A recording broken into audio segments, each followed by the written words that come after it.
गूंगी बहू अंधी सास। एक परिवार में 5 लोग थे। ओम प्रकाश, उनकी पत्नी सुमित्रा, बहू भावना, बेटा राहुल और एक थी उनकी बेटी प्रियंका। वैसे तो ओम प्रकाश और सुमित्रा के घर में सब कुछ ठीक ठाक था, लेकिन सुमित्रा की एक आदत थी। घर में कुछ भी गलत या सही हो तो वो किसी से कुछ नहीं कहती, और भावना स्वभाव की इतनी सीधी सादी थी कि अगर कोई उसके साथ गलत भी करता तो भी वो उसे कुछ नहीं कह पाती। इसी के चलते प्रियंका और राहुल घर में मनमानी चलाते रहते, क्योंकि घर को संभालने वाली औरतें इस तरह से रहती थी जैसे वो गूंगी और अंधी हो। माँ, मैं अपनी सहेलियों के साथ पिकनिक पर जा रही हूँ। ठीक है बेटा, चली जाओ। और मुझे आने में रात हो जाएगी, देर से ही आऊंगी मैं। अच्छा, कोई बात नहीं बेटा। अरे भावना, तुमको एक बार में समझ में नहीं आता क्या? नाश्ते में फिर से पराठे बना के रख दिए। कितनी बार तुमसे कहा है कि मेरे लिए ढंग का नाश्ता बनाया करो। ठीक है जी, आगे से ध्यान रखूंगी। अरे ये बहू से किस तरह से बात कर रहे हो तुम राहुल?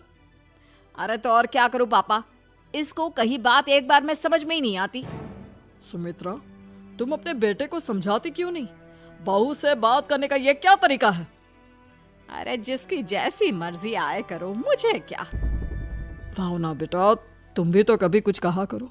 इस तरह क्यों सबकी बातें सुनती रहती हो? कोई बात नहीं पापा जी, सब ठीक है। रात को काफी देर तक प्रियंका घर नहीं आती, और जब वापस लौट कर आती है तो एक लड़की के साथ बाइक पर बैठकर। सुमित्रा और भावना दोनों ही प्रियंका को लड़की के साथ देख लेते हैं। आज तो जोर से डांट पड़ने वाली है, लेकिन मैं डर क्यों रही हूँ? माँ तो सब कुछ देखकर भी अंधी बनी रहती है। और रही बात भाभी की, वो किसी को कुछ नहीं बताने वाली। कहने को भगवान ने आवाज दी है, लेकिन गूंगी है गूंगी। अरे प्रियंका बेटा, इतनी रात को कॉलेज से लौट कर आ रही हो? कहाँ गई थी तुम? पापा, वो सहेली के घर पर थी, पढ़ाई करने के लिए रुक गई थी। अच्छा, ठीक है, जाओ अपने कमरे में जाओ और सो जाओ। सुमित्रा ने अपनी बेटी को एक लड़की के साथ इतनी रात को आते देखकर भी उससे कुछ नहीं कहा, और भावना ने भी इस बारे में किसी से कोई बात नहीं की। कुछ दिनों के बाद मामा जी का फोन आया था।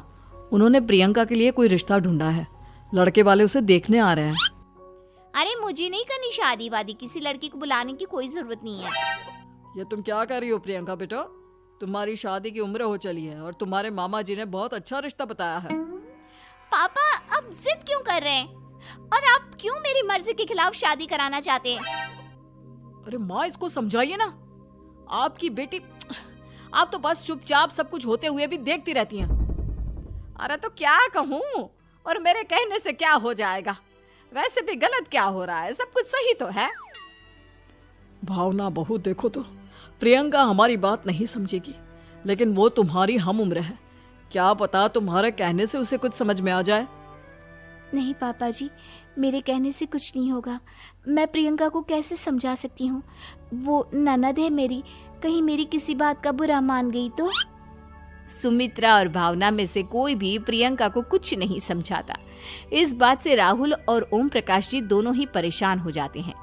और फिर जब लड़का प्रियंका को देखने के लिए आता है, मुझे आपकी बेटी बहुत पसंद है, मैं उसके साथ शादी करने के लिए तैयार हूँ। देखो, मुझे तुमसे शादी नहीं करनी, और ये बात जितनी जल्दी समझ में आ जाए अच्छा रहेगा। अरे तो फिर आप लोगों ने मुझे यहाँ बुलाया ही क्यों? माफ कर दो बेटा, वो हमारी बेटी जरा गुस्से में है, हम उसे समझाने की कोशिश करते हैं। हाँ, देखिए आप नाराज मत होइए, वो तो उसने बस ऐसे ही कह दिया होगा। अरे कोई ऐसे ही कुछ कहता है क्या? और ये आपकी पत्नी और माँ, ये दोनों इस तरह चुपचाप क्यों बैठे हैं, जैसे इस घर के मेंबर ही ना हो?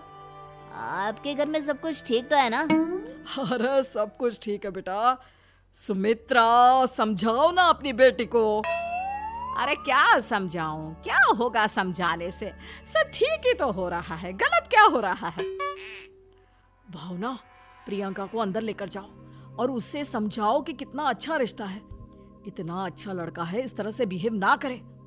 नहीं जी, मैं किसी से कुछ नहीं कह सकती जी। अरे अजीब परिवार है, मुझे तो यहाँ से निकलना पड़ेगा। इस तरह से तो आपकी बेटी की शादी किसी से नहीं हो सकती। जिसके घर की औरतें गूंगी और अंधी बनकर बैठ जाए, उस घर का कुछ नहीं हो सकता।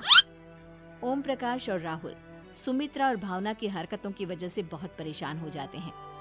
एक दिन वो दोनों आपस में बात करते हैं। पापा, समझ में नहीं आता कि भावना और माँ को कैसे समझाया जाए।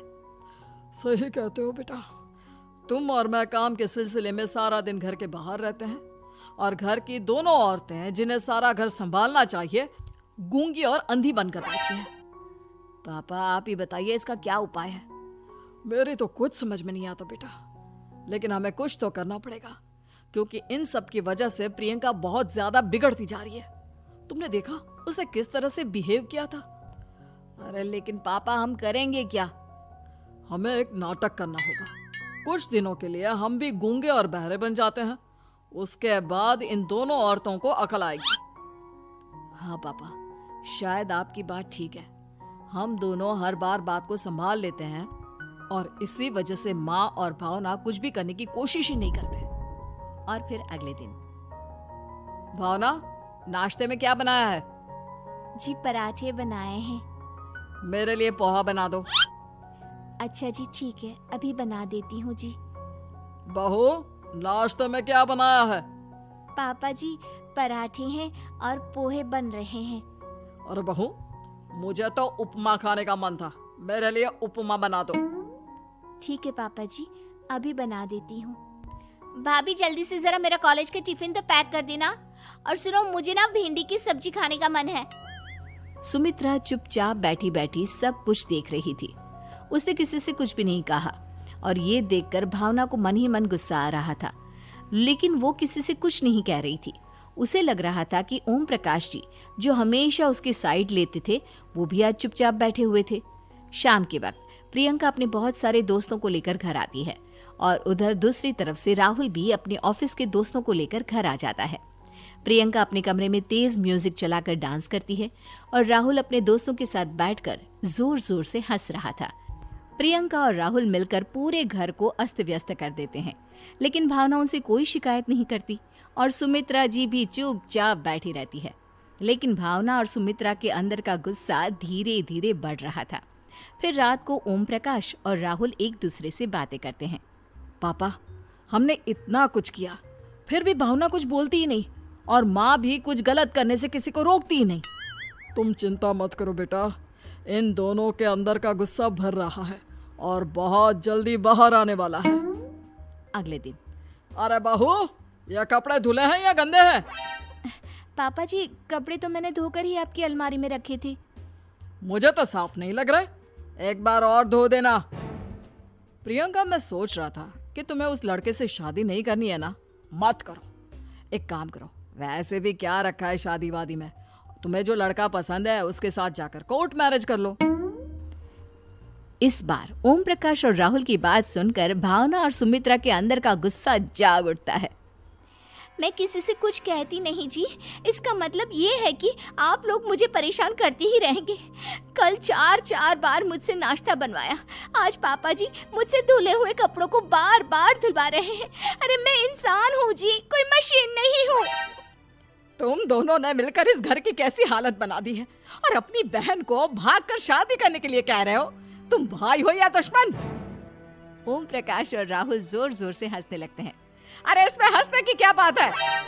हम लोग यहाँ इतने परेशान हो रहे हैं जी, तुम लोगों को ऐसी हरकत करने के बाद भी हंसी आ रही है। ये क्या कर रहे हैं जी आप दोनों? यही तो हम चाहते थे कि सुमित्रा, तुम अंधी होकर ना बैठी रहो। घर में कुछ भी गलत हो तो उसे रोकने की कोशिश करो। और भावना, तुम अपने साथ हो रहे गलत व्यवहार पर भी कभी मुंह नहीं खोलती। ये सही बात नहीं है। मैं चाहता था कि तुम्हारी भी जुबान खुले, तुम गलत बात का विरोध करो। गूंगी बहू और अंधी सास की ये जोड़ी इस घर में अब नहीं चलेगी।